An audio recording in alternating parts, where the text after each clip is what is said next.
एकजुटीनं पेटल रान तुफान आलं काळ्या भुई आला रे आला आला रे आला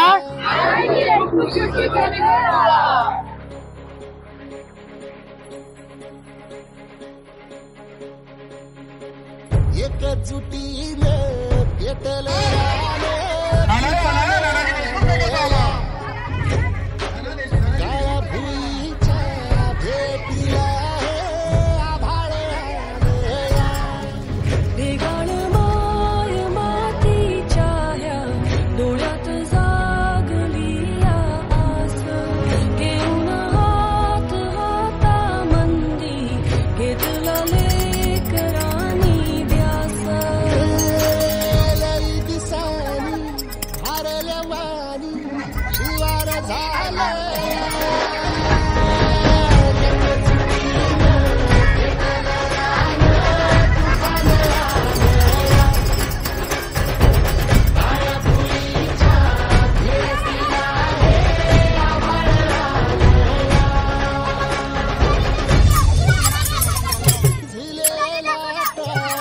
कधी न तुला कळला मिळलीस तू पदर तुझा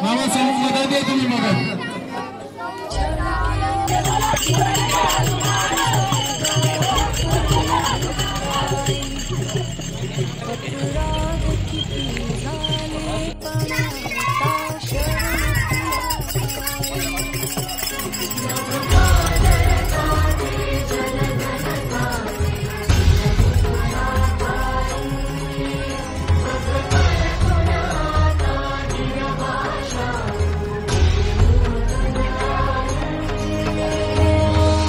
परतीन आली झाड जागर झालं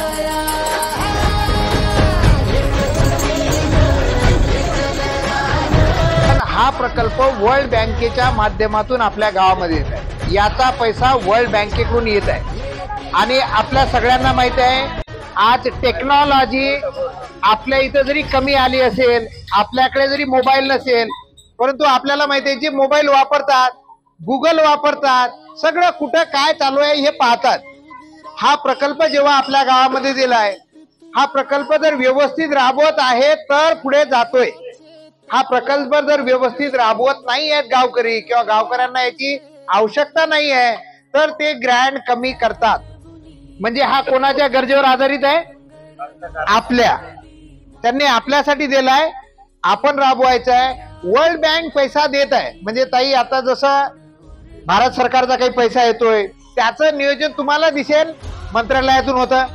कुठं काय करायचं, कुठं रोड बांधायचा, काही गोष्टीचं नियोजन जिल्हा परिषद मधून होतं, काही गोष्टीचं नियोजन पंचायत समितीमधून होतं, काही गोष्टीचं तुमच्या ग्रामपंचायत मधून पण होतं.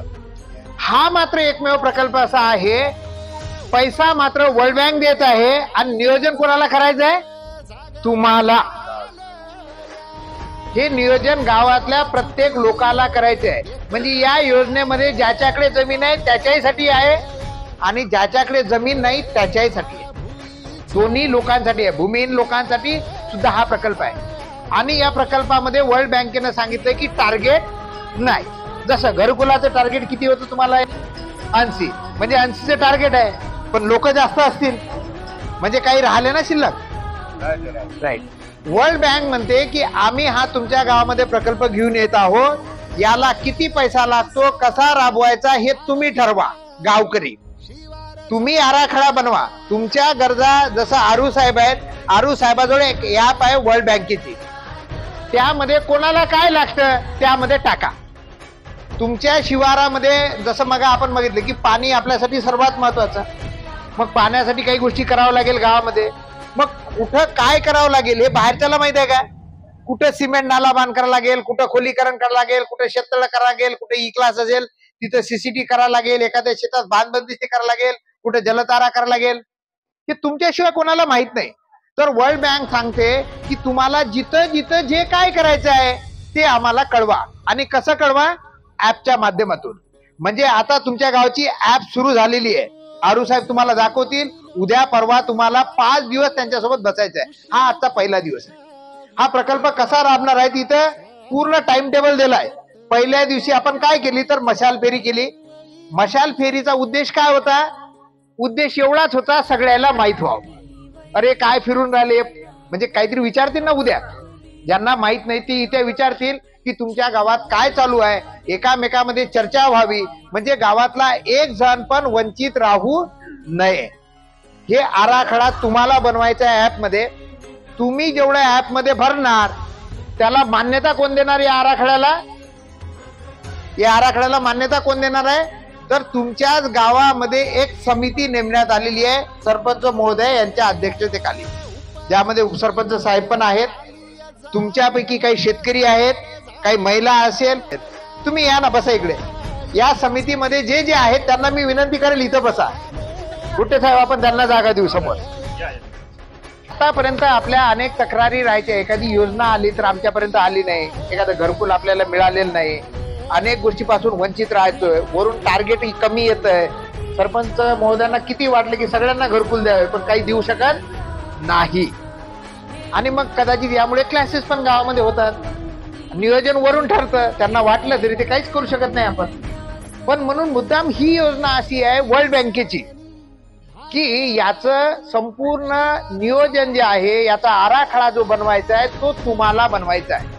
आता मग यामधून कोणी सुटू नये म्हणून आज आपण मशाल फेरी केली. उद्या आणखीनही काही लोक असतील ज्यांना माहित नाही, तर आरू साहेब आपल्या शाळेतले जे काही शिक्षक आहेत, विद्यार्थी आहेत, त्यांच्या माध्यमातून, मुलांच्या माध्यमातून उद्या परत एक प्रभात फेरी ते करणार आहेत.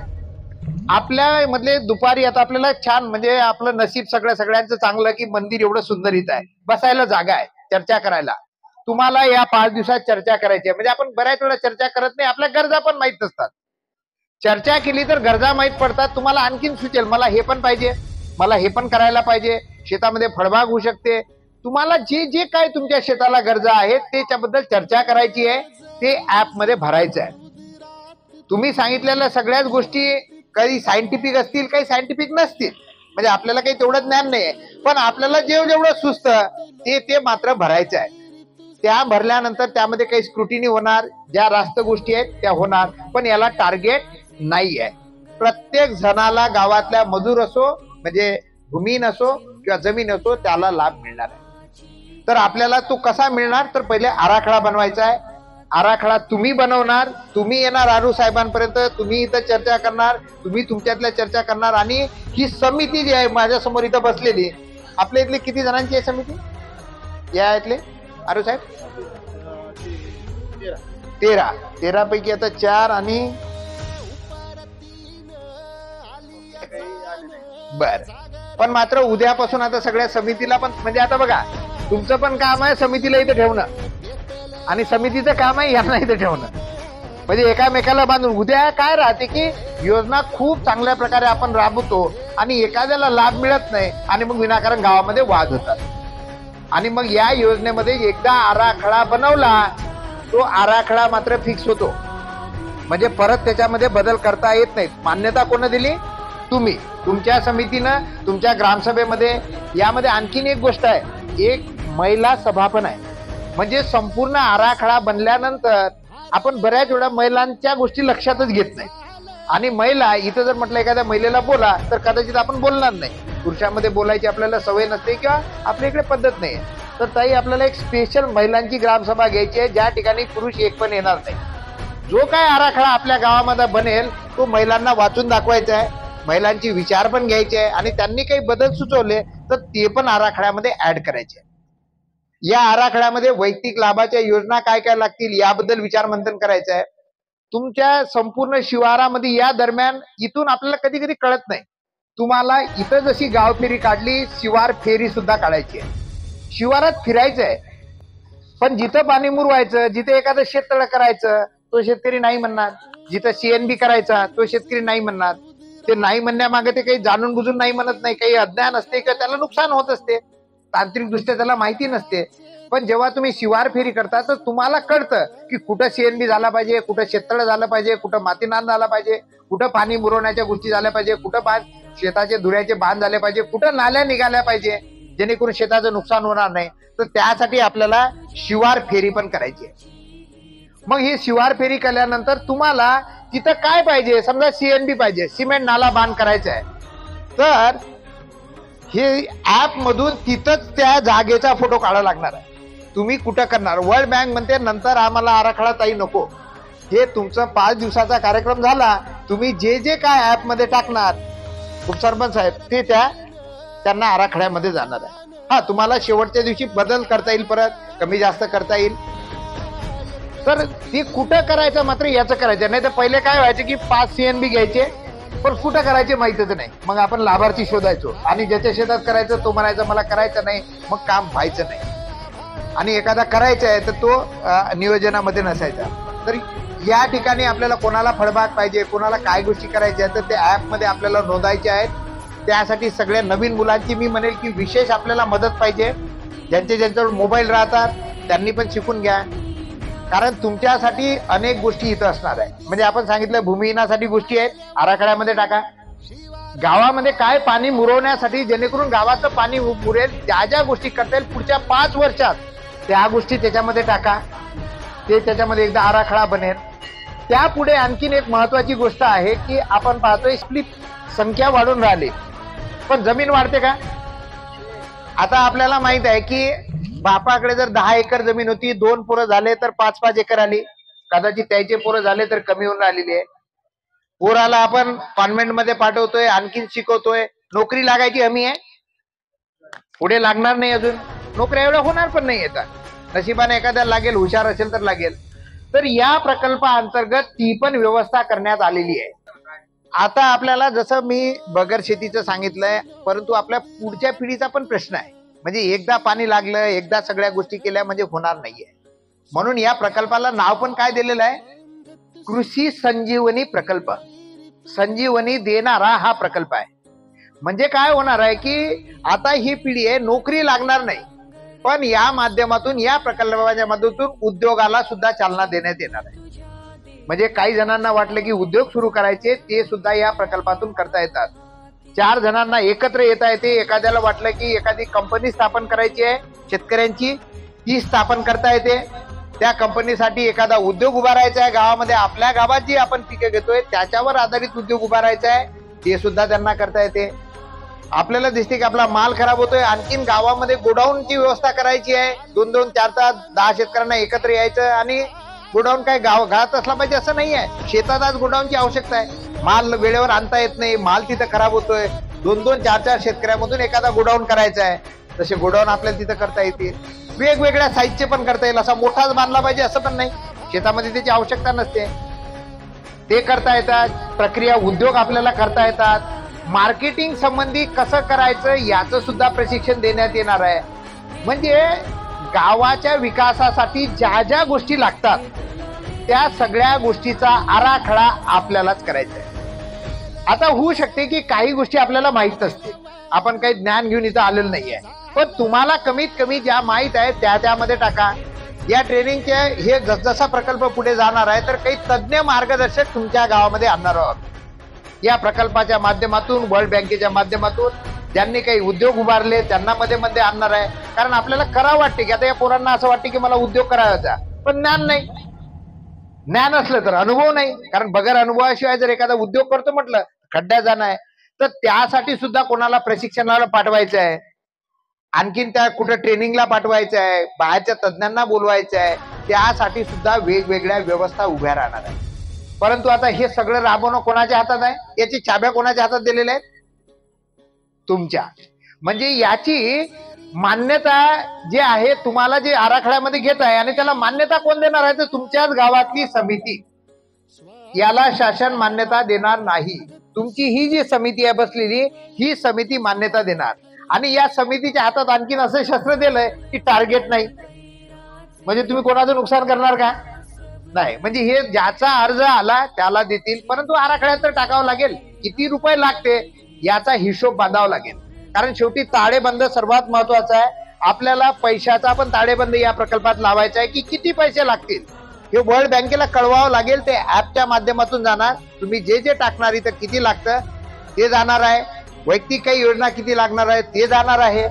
यासोबतच तुम्हाला पाण्याचा सुद्धा ताळेबंद करावा लागणार आहे तुमच्या गावातला. मगाच सांगितलंय मी की तुम्हाला माहित असावं तुमच्या गावात किती पाणी पडतं, किती पाणी आपण मुरू शकतोय.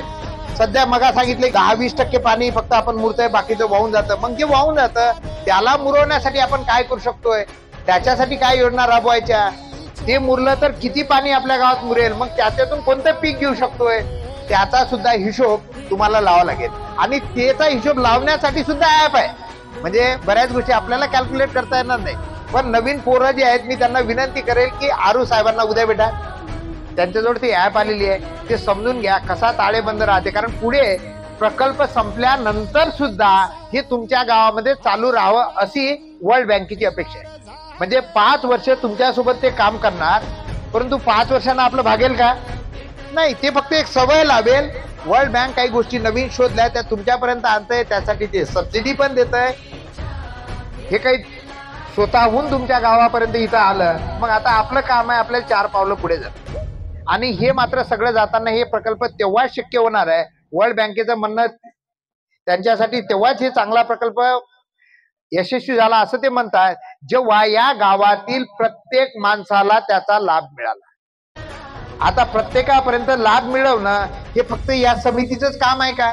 हे सगळ्यांपर्यंत जाऊ शकतील का? तर नाही, तुमच्या माध्यमातून ते प्रत्येक घरापर्यंत जाऊ द्यायचं आहे. आणि म्हणून आज आपण बाकी काही मार्गदर्शन नाही केलं, कसा लाभ मिळणार आहे, कुठे घ्यायचे, मी सध्या करत नाहीये.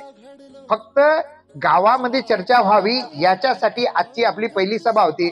आपण जर या ठिकाणी नंतर जाता जाता हा संपूर्ण चार्ट वाचून जा, 5 दिवस पुढचे काय होणार आहे आजचा दिवस धरून.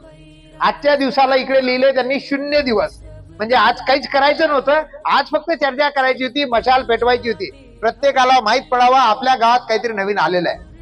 विशेषतः मी मुलांना म्हणेल की व्हॉट्सअपवर शेअर करा, नानाजी देशमुख कृषी संजीवनी प्रकल्प आलाय, त्याच्यामध्ये चर्चा करा. आपल्याला काय इथं येऊन काही जण असतील 2-4 जण बोलतायत, तर 2-4 जणांनी दुसरे 2-4 जण घ्या, बाजूला बसा, शांत करा.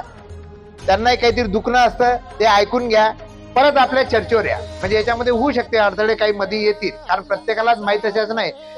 मी आता इथे जास्त बोलत नाही, कारण पुढचे 5 दिवस तुम्हाला त्या सगळ्या गोष्टी हे करणार आहे. आणि मला माहित आहे की माझी सर्वांना एक शेवटची विनंती आहे, जे इथं बसले, जे तिथं बसले, जे इकडे बसले, काही जण मी रेकॉर्ड करायला लावलं, ते गावामध्ये परत संध्याकाळी ऐकतील, एकामेकाला व्हिडिओ पाठवा. मी तो व्हिडिओ पाठवणार, तुम्ही त्यांच्यापर्यंत पाठवा, म्हणजे सगळ्यांना कळेल. आणि सगळ्यांनी आता बाकी आपलं काही असेल वैयक्तिक ते बाजूला ठेवा या योजनेसाठी. आणि योजना याच्यात तर टार्गेट नाही आहे, प्रत्येकाला मिळू शकतं, त्यामुळे प्रत्येकापर्यंत हे पोहोचवा. विशेषतः मी म्हणेल की या नवीन पिढीसाठी ही योजना आपल्या गावामध्ये राबवा. आपलं तर संपलं, हार्डली आपल्यासारखे काय पुढचे 10 वर्ष जगतील, 20 वर्ष जगतील, 30 वर्ष जगतील, हे मात्र पुढची पिढी इथं राहणारच आहे. त्यांच्यासाठी काहीतरी इथं निर्माण व्हावं या प्रकल्पाच्या माध्यमातून. यासाठी सगळ्या बुजुर्ग मंडळींनी पुढे यावं, काम करावं, सगळ्यांना सांभाळून घ्यावं, एवढी मी विनंती करतोय. आणि इथं मी थांबतोय. मला असं वाटतं की मशाल फेरीचा उद्देश जे आहे ते साध्य झाला. मला इथं आपण बोलावलं, बोलण्याची संधी दिली, त्याबद्दल मी सगळ्यांचे धन्यवाद व्यक्त करतोय. तुमच्या गावातल्या समिती जे आहे तुमचे परत धन्यवाद व्यक्त करतोय आणि शुभेच्छा देतोय. तुमच्या माध्यमातून हा प्रकल्प तुमच्या गावामध्ये यशस्वीपणे राबवला जावा. धन्यवाद.